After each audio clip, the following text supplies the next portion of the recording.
शुरू करता हूं पाक परवरदिगार के नाम से, जिसने इतनी बेहतरीन कायनात बनाई और इस शानदार जानदार आलीशान कायनात में सभी मखलूकों से बढ़कर हम इंसानों को बनाया। आज के इस जकरिया मस्जिद के पास हो रही आप सबके लाडले डॉक्टर राजकुमार शर्मा के समर्थन में चुनावी सभा की मंच की शान बढ़ा रहे इज्जत के लायक कदर के काबिल सम्मानित मंच के सम्मुख विराजमान मेरे पिता तुल्य बुजुर्गों, मोतियों से भी महंगे युवा साथियों, आप सबको पता है, आप सबको विदित है कि हमारे राजस्थान में चुनावी चौसर बीत चुकी है, चुनाव का बिगुल बज चुका है और आने वाली 25 तारीख को हम हमारे नवलगढ़ विधानसभा की तकदीर व तस्वीर लिखने के लिए जा रहे हैं और उसी तकदीर व तस्वीर लिखने के लिए आज आप सब लोग यहाँ एकजुट होकर कंधे से कंधा मिलाकर कदम से कदम बढ़ाकर यहाँ जमा हुए हैं और 36 कौम के लाडले डॉक्टर राजकुमार शर्मा के समर्थन में यह हुजूम उमड़ा है। मेरे दोस्तों, मैं आप सबके बीच आप ही के पड़ोसी विधानसभा मंडावा विधानसभा के नुआ गांव से रहने वाला हूं और डॉक्टर राजकुमार शर्मा की बात ही क्या करें। आप नवलगढ़ के लोग तो वास्तव में पहले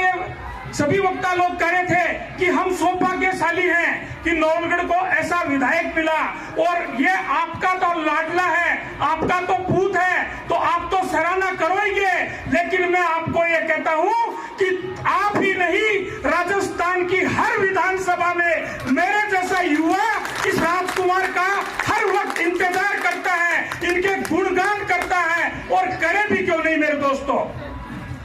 पिछले साल ही मेरे साथ हाजी अनीस खान जी आए हैं नुआ से, आप भारतीय सेना में सर्विस करते थे और पिछली साल ही हमारे नुआ में एक कोई घटना हो गई थी और किसी व्यक्ति की मृत्यु हो गई थी और एक मुकदमा बढ़ गया था 302 का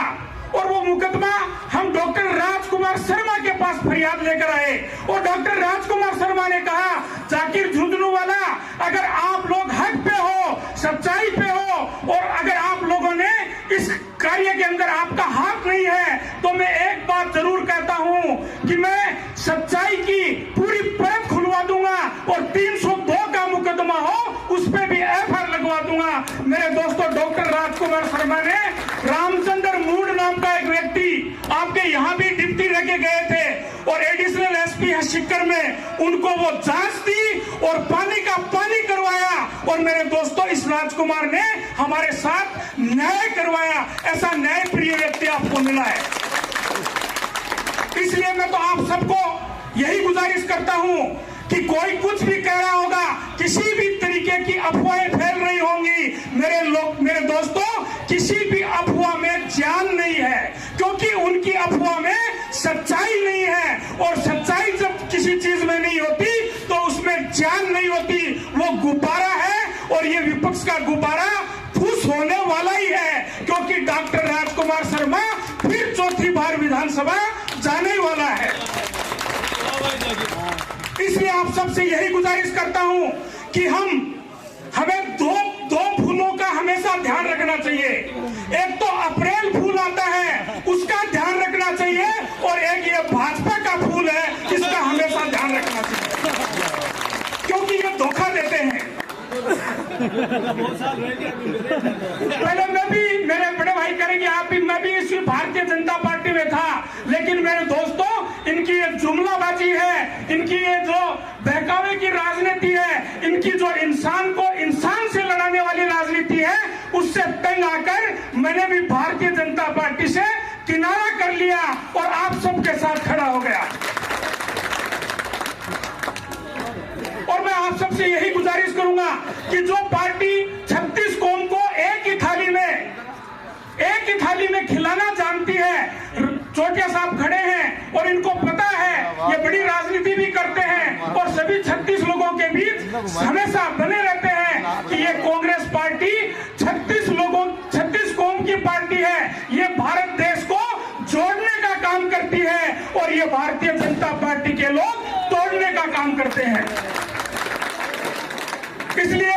मैं आप सबसे यही गुजारिश करूंगा कि आपको वास्तव में ही वो शख्सियत मिली है जिसके कहते हैं कि पूत के पांव पालने में नजर आ जाते हैं, तो आपके डॉक्टर राजकुमार शर्मा के राजनीतिक गुण जो भी हैं वो इनके पहले ही पता चल गए थे कि ये एक गरीब मास्टर का बेटा राजस्थान की यूनिवर्सिटी में जाते हैं और वहां हजारों लोग पढ़े लिखे युवा हैं और अमीर लोग हैं, उसके बावजूद भी उन्होंने राजस्थान विश्वविद्यालय का अध्यक्ष डॉक्टर राजकुमार को बनाया, क्योंकि इसमें सर्वगुण संपन्न है ये व्यक्ति। इसलिए आप सबसे मैं तो यही गुजारिश करता हूं कि आप ये ठान लो, ये जान लो, ये पहचान लो कि आने वाली 25 तारीख के दिन हम लोग सुबह उठेंगे और अपने अपने अल्लाह ईश्वर भगवान को याद करेंगे और मतदान केंद्र की तरफ कदम बढ़ाएंगे और वहां जाकर हाथ के निशान वाला बटन दबाएंगे और डॉक्टर राजकुमार शर्मा को विधानसभा पहुंचाएंगे। मेरे दोस्तों, सामने वाले पार्टी के लोग तरह तरह की अफवाहें उड़ा रहे हैं और उन्हीं अफवाह के तहत अभी मैं परसों मेरा झुंझुनू में ऑक्सफोर्ड हॉस्पिटल है और मैं किसी झुंझुनू में मेरे साथी के हॉस्पिटल में बैठा था, तो वहां एक महिला आई, कोई मेरी भान बेटी थी, वो आई और उनको पेट से थे, तो महिला डॉक्टरनी को दिखा रही थी, तो उन्होंने महिला डॉक्टरनी से पूछा कि डॉक्टर साहब अब मुझे इस हालात में किन किन चीजों का परहेज करना चाहिए। तो उस महिला डॉक्टरनी ने कहा कि आप अच्छा खाओ पियो,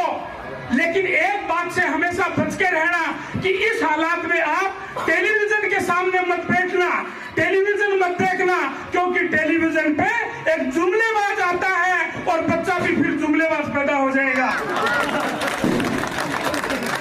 तो मैं आप सबसे यही गुजारिश करता हूं, एक शेर के माध्यम से अपनी वाणी को विराम देता हूं कि जहां इतने बुद्धिजीवी लोग बैठे हो वहां मेरे जैसा अपना सा व्यक्ति ज्यादा बोले, अदब इसकी इजाजत नहीं देता। रूठी हुई सुबह को मनाकर देखिए,